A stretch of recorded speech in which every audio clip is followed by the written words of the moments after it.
Babylon, the capital of a mighty empire, and the first great city of the ancient world. Babylon was one of the pinnacles of human ingenuity. Can clues here, in this vast archaeological site, reveal evidence of this long-lost metropolis? Babylon is one of the great cities of antiquity. Everybody admired what they did. Babylon is famed far and wide for its architectural wonders, but denounced in the Bible as a place of wickedness, debauchery, and sin. Are the stories true, or is Babylon a city buried under its own mythology? Today, investigators use innovative drone-mounted high-definition technology to hunt for traces of this mysterious kingdom. We are lucky to excavate here. To unearth the truth behind the legends, we'll digitally reconstruct the fabled Hanging Gardens. We'll blow apart the glorious Ishtar Gate and reveal marvels of engineering to decode the secrets of the lost kingdom of Babylon.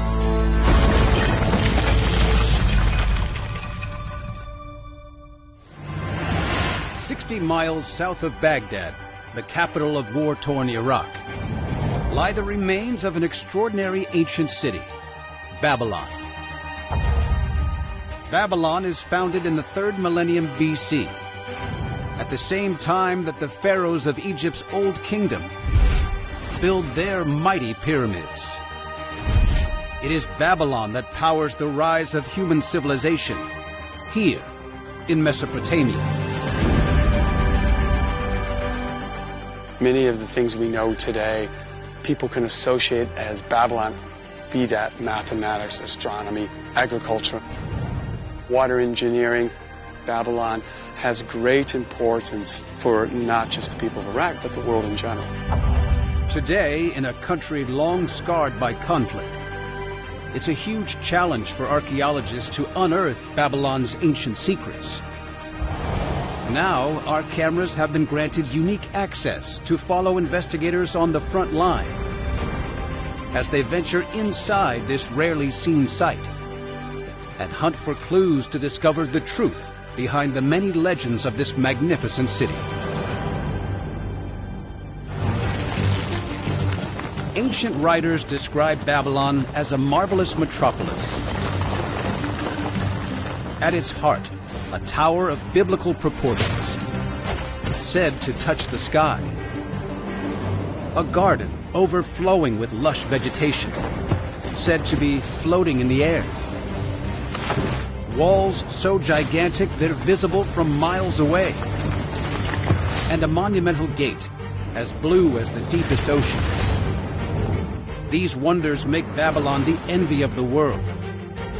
But are they real or just legend? Babylon is the place of the imagination, but its reality is just as interesting. Jeff Allen runs the World Monuments Fund.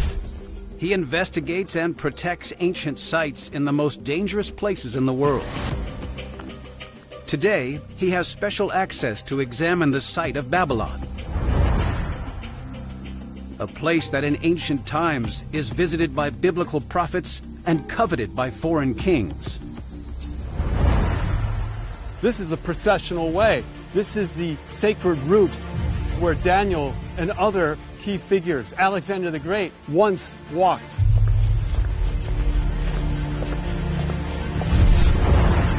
The former dictator, Saddam Hussein, rebuilds much of Babylon on top of its ancient ruins. He even builds himself a modern palace, making the task of unearthing the real Babylon even harder. But excavations here reveal the foundations of a massive structure. The Etemenanke Tower, only half a mile from the old entrance to the city. It measures exactly 300 feet. The size of these foundations clearly say that this could be the Tower of Babylon. Investigators are now convinced that this huge and mysterious construction is the biblical Tower of Babel. But legends describe that the Hanging Gardens of Babylon, one of the 7 wonders of the ancient world, also stand inside the walls of this magnificent city. The legends say it's built by Nebuchadnezzar II, the greatest of all Babylonian kings. Legend has it, the king orders his architects to build a series of arches to support vast trough-like terraces. They build more layers on top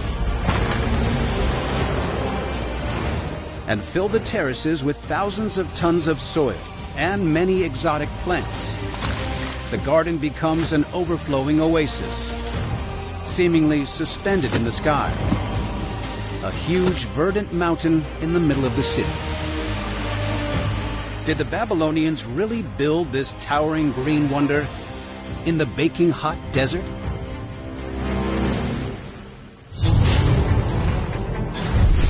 Iraqi archaeologist Haider al-Mamori works with Jeff Allen at the site of ancient Babylon.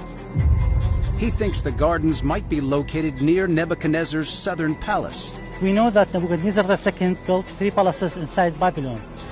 As you can see here, we have the southern one. But this location has a big drawback. It's almost half a mile away from the Euphrates River, which runs through Babylon. Why would engineers build the fabled gardens so far from this central supply of water? Close to the ruins of the ancient palace, Haider finds an important clue. In these bushes, you can see remains of the bricks from the bridge. So that means Euphrates River used to run through here. The location of this ancient bridge suggests that in Nebuchadnezzar's time, the river has a different course. Back in 600 BC, it flows right next to the southern palace. So this site is the perfect spot to search for the king's extensive gardens. But no archaeological traces remain, so Haider cannot tell for sure. To hunt for other possible locations, he wants to investigate Babylon from above. The team uses a drone-mounted high-definition camera to capture an extraordinary view of ancient Babylon. There are a few options. We can see another smaller rectangular shape nearby, but unfortunately, nothing left. Haider finds 2 places that fit the profile. A huge rectangular structure that could have housed the ground floor of the gardens, and a vast inner courtyard with thick, strong walls. Neither of these sites offer conclusive proof, but Babylon is rife with possible locations. This was such a rich place. It makes sense to have something impressive like multi-layer gardens inside the city. Babylon has the riches to erect a large superstructure that amazes the ancient world. But Jeff investigates if ancient engineers also possess the know-how. A clue lies in a surprising place, over 1,000 miles away, in Egypt.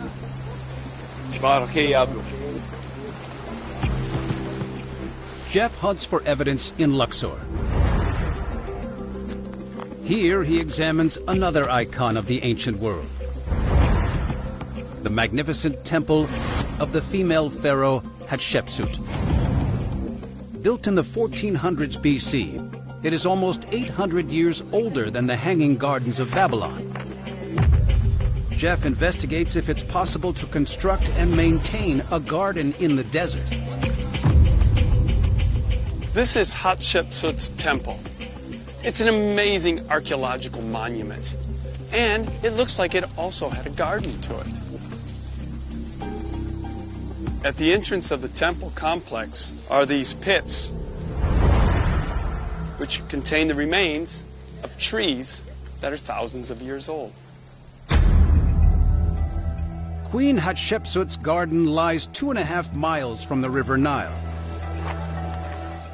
But close to the temple entrance, Jeff discovers mysterious structures that suggest how the ancient Egyptians channel waters such a distance. What I'm standing in right now is a channel that ran between the Nile and the temple. Connected to these waterways were T-shaped ponds filled with water. Water for all the plants that were around them.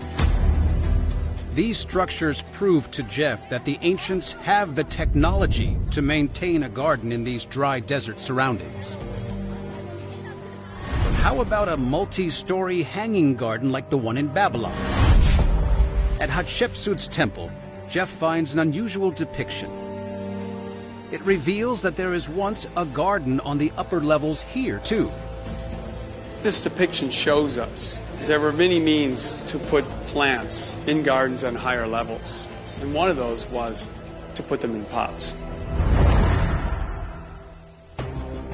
But such large plants, placed on several floors, need a lot of water throughout the year to keep them alive. How do the ancient engineers channel a constant supply to the hanging gardens? One Greek writer, Strabo, mentions a specific kind of engineering marvel called the Archimedes screw, which was a water screw system. Archaeologist Adil Kalani is an expert on ancient engineering. He uses a model to investigate how the ancient water screw works. This screw is working in a very basic way, lifting the water from lower elevation to high up. The water screw is a long helix inside a metal cylinder. As the screw turns, it carries water upwards. But Adil wants to find out if the screw can channel enough water to nourish a vast multi-tiered garden. He tests the screw at different angles of inclination. What we have right now, it's over 50 degrees, and this is actually, it's really sharp.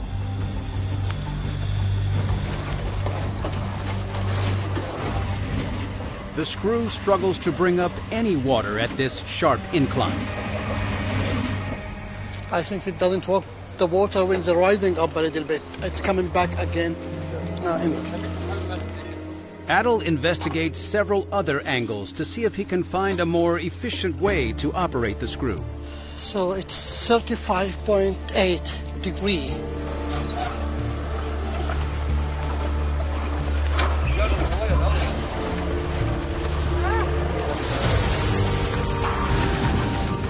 At this angle, the screw is easy to turn and brings up a good amount of water. It's around 40 gallons in 1 minute in this angle, and that's quite good water. This is the best angle so far. Adil discovers that the optimal inclination is around 35 degrees. The screw comfortably carries 40 gallons of water up to a height of 5 feet. The account by the Greek writer Strabo is valid. Water screws can easily nourish the hanging gardens of Babylon.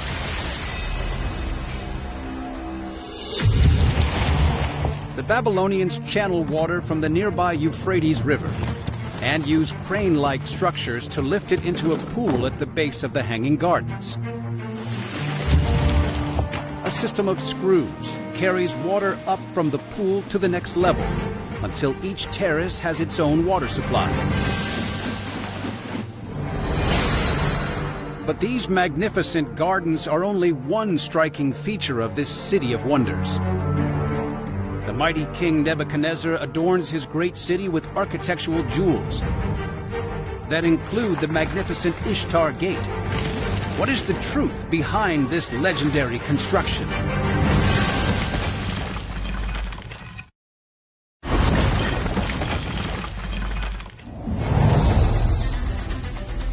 As soon as the powerful King Nebuchadnezzar II takes the throne, he embarks on an ambitious building project in Babylon. His greatest engineering wonder becomes an obsession and takes him over 4 decades to complete. Early in his reign, Nebuchadnezzar completely demolishes his father's gateway. he creates a vast processional way and builds a new double gate out of stronger baked mud brick. But it's not long until he destroys it again and again to rebuild it taller. He eventually creates his masterpiece, a gate that stands 40 feet tall, clad in glittering blue and decorated with wild animals and mythical creatures. Finally, he adds a huge wood and bronze gate. Why does he obsessively rebuild the Ishtar Gate so many times? Today, Iraqi archaeologist Haider al-Mamori has special access to investigate the remains of the gate in Babylon. He wants to discover the real reason behind Nebuchadnezzar's compulsive need to rebuild it. This is the older version of Ishtar Gate. It was constructed by unglazed backed bricks. Haider discovers many strange white marks on the walls. Salinization affected the area here. Ishtar Gate located close to the Euphrates River, so you can see remains of salt, and the water level is very high, so affected the gate and eroded its bricks. When Nebuchadnezzar takes the throne, most of the old Ishtar Gate is already submerged under the waters of the Euphrates, and the river is rising higher and higher. Nebuchadnezzar needs to raise the height of his gate and walls to keep them above the waterline. It was about preserving his city and keep it safe. Nebuchadnezzar II built the glazed gate above this one in order to protect it. Guarding the Ishtar Gate and his city from floods is a lifelong project for the mighty king. Nebuchadnezzar also wants the gate to be a symbol of his wealth and power. Egyptian archaeologist Nesrin El-Hadidi investigates evidence of the great efforts Nebuchadnezzar goes to build it.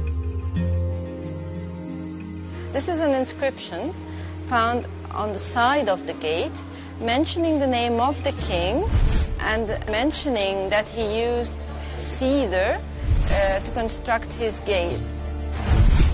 Cedar trees do not grow anywhere near Babylon. Why is this elusive building material so important to Nebuchadnezzar? Nesrin searches for more clues at the Great Pyramid of Giza. Beside this colossal monument, archaeologists discover the oldest surviving cedar-built structure in the world. A gigantic boat buried next to the pharaoh Khufu. King Khufu buried this boat and the 4 other boats with the aim or with the hope that this boat would help him in the afterlife. Nesrin believes the choice of cedar for the boat is deliberate. Cedar wood had a lot of worth and value during the ancient Egyptian period, and that's why it was chosen for kings and nobles. Like the pharaoh Khufu, the powerful Nebuchadnezzar covets this valuable material. Nesrin investigates how the Babylonian king gets hold of it. She thinks a clue carved in the distant mountains of Lebanon is important evidence. This is an inscription which says how the king got his cedars. It says, "I did what no former king had done. I cut through the high mountains. I prepared the passage for the transport of the cedars." The cedar for his Ishtar Gate is so important for Nebuchadnezzar that he conquers foreign lands in order to get it. Hungry for resources, he expands his empire in all directions and forces the Egyptians out of Lebanon.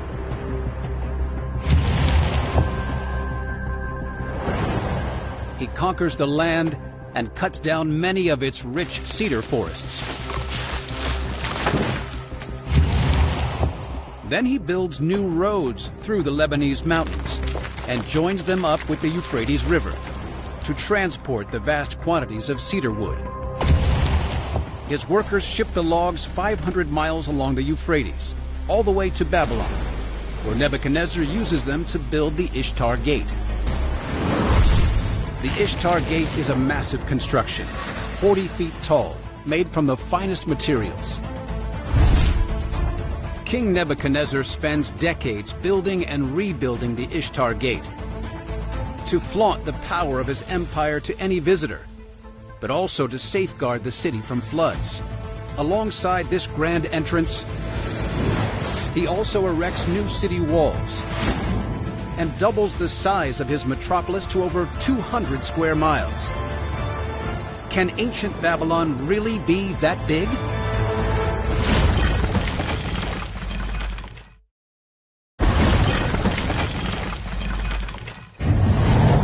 It takes King Nebuchadnezzar II over 40 years to complete the magnificent Ishtar Gate of Babylon. He rebuilds many other parts of the city and surrounds it with a new set of walls, so impressive that they are once considered a wonder of the ancient world.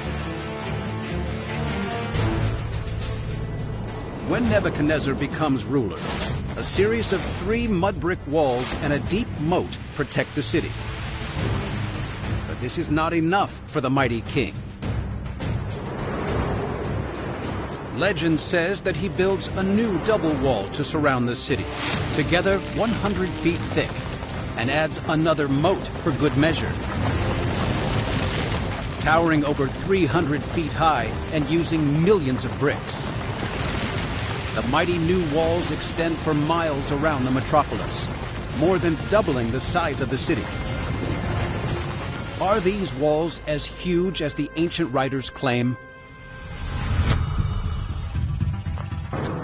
Archaeologist Haider al-Mamori hunts for evidence to investigate how big Nebuchadnezzar's walls really are. He tracks down the location of a section of the outermost wall. Today, all that remains is a small hill that has grown on top of it. 1, 2, 3, 4. The total width of the wall was 17 meters. So you can see how huge it was. Haider discovers that the external wall alone is over 55 feet thick, and with the internal wall spreads to around 100 feet, confirming the claim of ancient writers. Why does Nebuchadnezzar build such massive walls? Seeing these huge walls in front of you, it would have been deterrent of any army. Also, they would have been very hard to scale. Haider discovers that Nebuchadnezzar's city is also a mighty fortress, filled with defensive measures.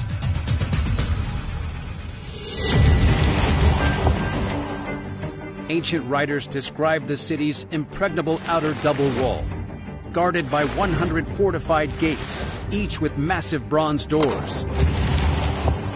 On the top of the broad walls, the king stations armed garrisons to patrol the city's entire circumference. The inner wall is taller than the outer one, so when the city comes under attack, the garrison's archers have a clear shot. To stop enemies entering the city by water, the walls reach down to the bottom of the riverbed, and iron grates protect the inlets of the canal. But no one knows how big the Babylon Nebuchadnezzar wants to protect really is. The Greek historian Herodotus describes how it occupies an area equivalent to over 200 square miles, a huge size even by modern standards. At 200 square miles, that would make Babylon roughly about the size of modern-day Chicago. And that would make it a pretty huge ancient city. Haider al-Mamori investigates if Babylon really is as big as the legends say. He uses high-definition drone-mounted photography to map the area that the huge walls encompass. Very little of the walls exist today. This makes tracing the perimeter difficult. Haider thinks that he can identify the outline of the eastern side of the city. Those hills, they look very uniform and follow a line. But the perimeter line stops when Haider reaches the western side of the city. it's very difficult to make out the western side. Simply, the area was full of modern houses, palm trees, and many other things. And I am not sure where is the direction to go. The western bank is impossible to identify. But from the survey of the eastern side, the size of the city looks much smaller than 200 square miles. Hyder estimates Babylon's real size is more likely closer to 2,000 acres, about twice the size of New York's Central Park. It takes Babylon hundreds of years to reach the glory days of Nebuchadnezzar's rule. How come Babylon becomes a place of legends in such a hostile world?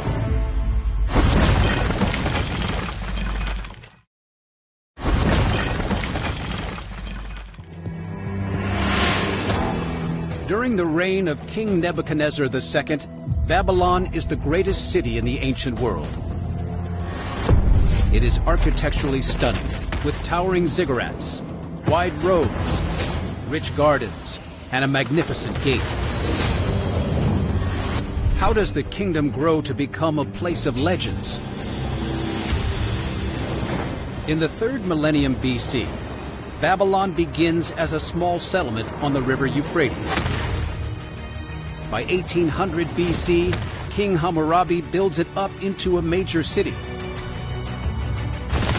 The city is destroyed several times by conquering armies. But Babylon recovers and reaches its peak under King Nebuchadnezzar in 600 BC. It becomes the largest city in the world, with an estimated 200,000 inhabitants.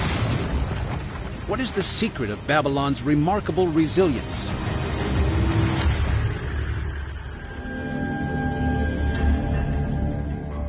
Hyder al-Mamori hunts for clues in Dilbat, an ancient city only 25 miles south of Babylon.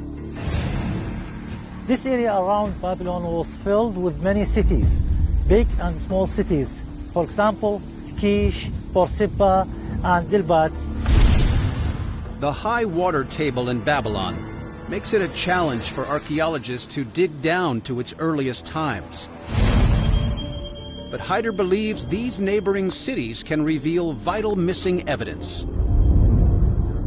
Here, for example, we are dealing with a level dated back to about 1500 BC.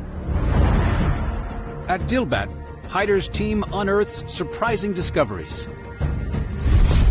This city was huge. This led me to think that the city was wealthy.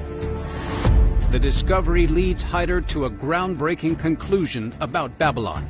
Babylon was wealthy too, even between the rules of the two great kings, Hammurabi and Nebuchadnezzar II. Hyder believes that the reason for this wealth is a new policy of cooperation between these early cities. Dilbat was a breadbasket of Babylon, so Dilbat and Babylon has great relationship, and also they have good relationship with neighboring cities. By working together, the cities in this region grow and thrive. This period is very important because the country unified in one state, and at the same time, the country lived peaceful for a long time.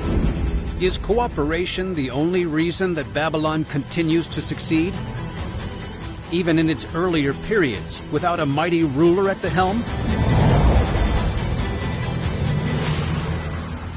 Hyder believes that clues in the landscape reveal another reason for the region's success. All around us, we are surrounded by fertile land. Even nowadays, it's a prime spot to build cities because you can feed them. Babylon is located in an ideal part of the world, with access to numerous waterways. Evidence suggests that the many rivers trigger the birth of civilization in the plains of Mesopotamia.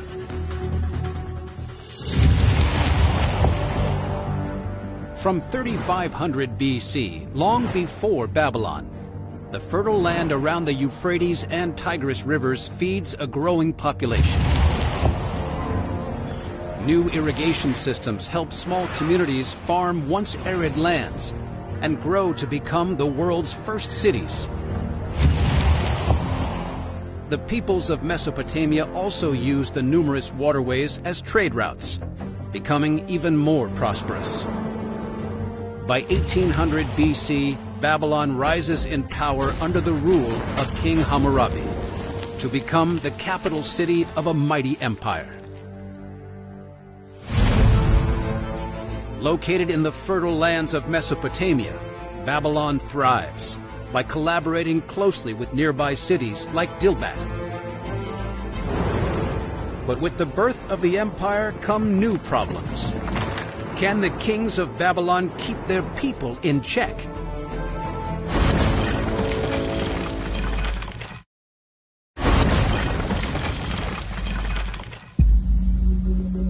In 1800 BC, King Hammurabi of Babylon controls an empire that stretches across most of Mesopotamia. How does Babylon's first great king manage to rule a mighty empire stretching over 5,000 square miles?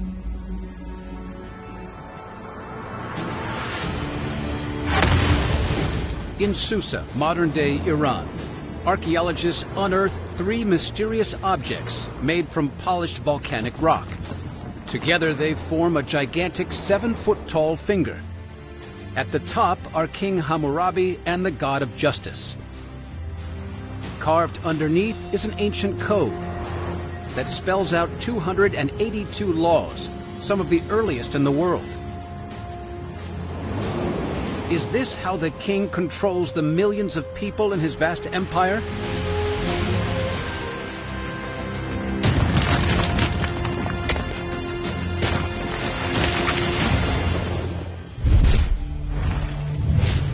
Professor Stephanie Daly is an expert in the Babylonian language and cuneiform, the ancient script it is written in. She investigates how Hammurabi's code is enforced across the huge empire. We're not sure where it was set up. Would have had to be in a public place. Anybody who thinks they have a grievance is invited to come and hear the text being read so that he will get some idea of how to sort his problem. The laws prescribe specific punishments. Poke out a man's eye, you lose an eye, originating the phrase, an eye for an eye, a tooth for a tooth. But it's not always so fair. Break the bone of an equal, you get your bone broken. But break the bone of a slave, you only get fined. It also states you are innocent until proven guilty. But the punishments are harsh. You could lose an ear or be thrown in the river. It covers all aspects of life, from fair wages and medical malpractice to divorce and child custody. The laws are on display in prominent places around the empire.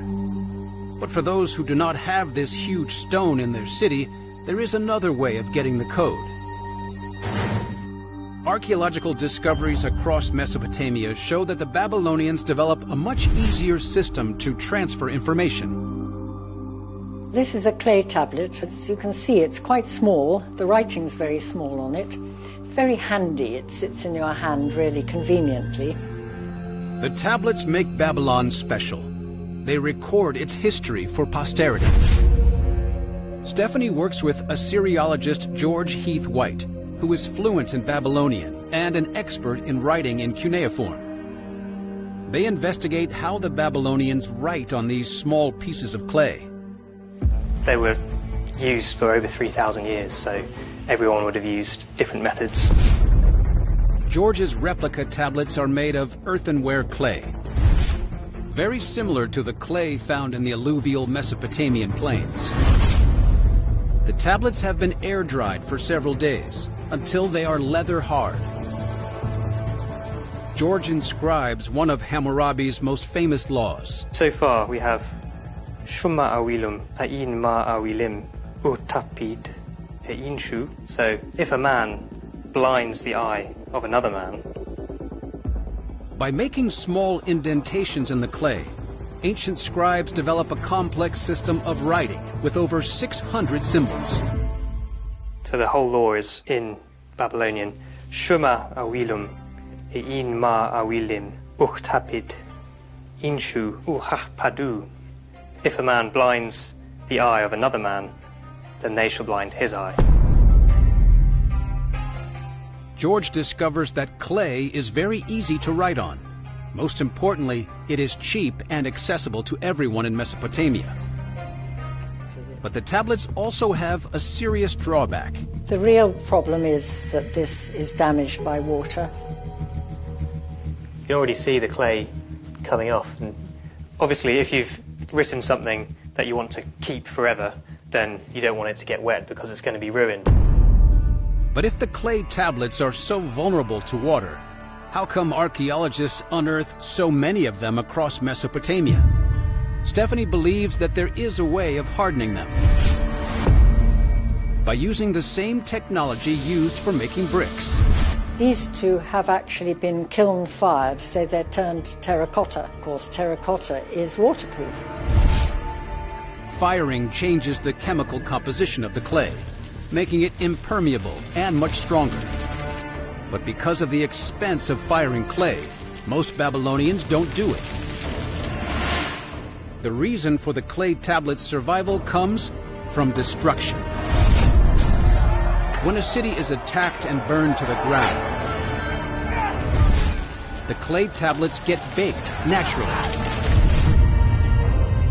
As Babylon burns, its many stories survive, inscribed on small tablets. But despite this, the great city's reputation changes dramatically.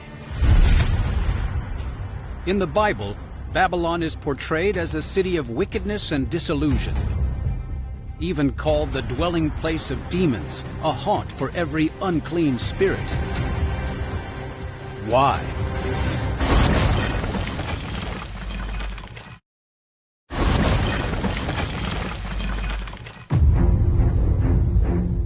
The ancient kingdom of Babylon is a hub of learning and culture, of writing and art.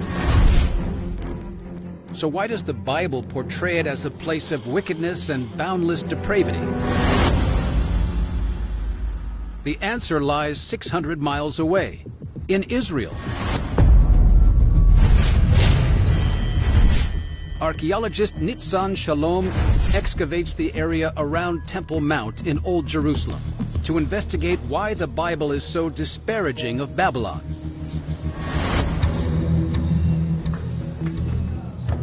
A clue lies 30 feet down in this vast archaeological site. Inside this room, you can see we found a massive destruction layer, all destruction debris from the collapse of the buildings, and all of this burnt very intensely. We have a lot of charred materials. Nitzan is a microarchaeologist of destruction. At the site of this collapsed building, she makes a vital discovery. We did find a layer of pottery lying on the floor. And that pottery dates with great certainty to the very end of the Iron Age. We can say with very high likelihood that this building was destroyed by the soldiers of Nebuchadnezzar in 586 BC. Early in his reign, King Nebuchadnezzar embarks on an aggressive military campaign. He conquers Jerusalem and later destroys this part of the city. We can see here massive stone monoliths that were part of the construction of this building. That takes manpower, that takes money. So this tells us that elite were living in this house, someone very powerful, very linked to the government. Nebuchadnezzar burns down the houses of the elites of the city in order to destabilize Jerusalem and quench any unrest. What happens to the owners of these houses? Nebuchadnezzar spares their lives but removes them from power. I think that there wasn't like an attack on this house in the sense of a battle. It seems like it was more of an abandonment followed by a planned destruction that was done with some kind of advance notice for the residents of this place. The Old Testament recounts that close to 10,000 people, mostly the rich, officials, and priests, are taken in captivity to Babylon. There they write whole sections of the Bible. And Babylon is cast as the ultimate enemy. The giant ziggurat of Babylon, Entemenanke, becomes the biblical Tower of Babel. God strikes it down as punishment. Nebuchadnezzar himself becomes a lonely wandering king, driven to insanity. The siege on Jerusalem had such a deep impact on the historical memory of this nation.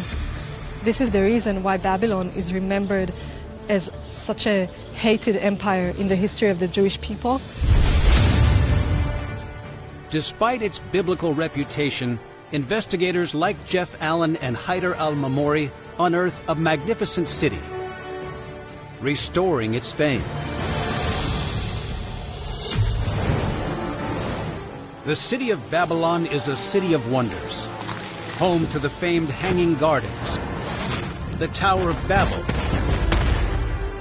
and the brilliant Ishtar Gate, built with the richest materials. Babylon is the capital of a mighty empire, a spectacular kingdom of the ancient world,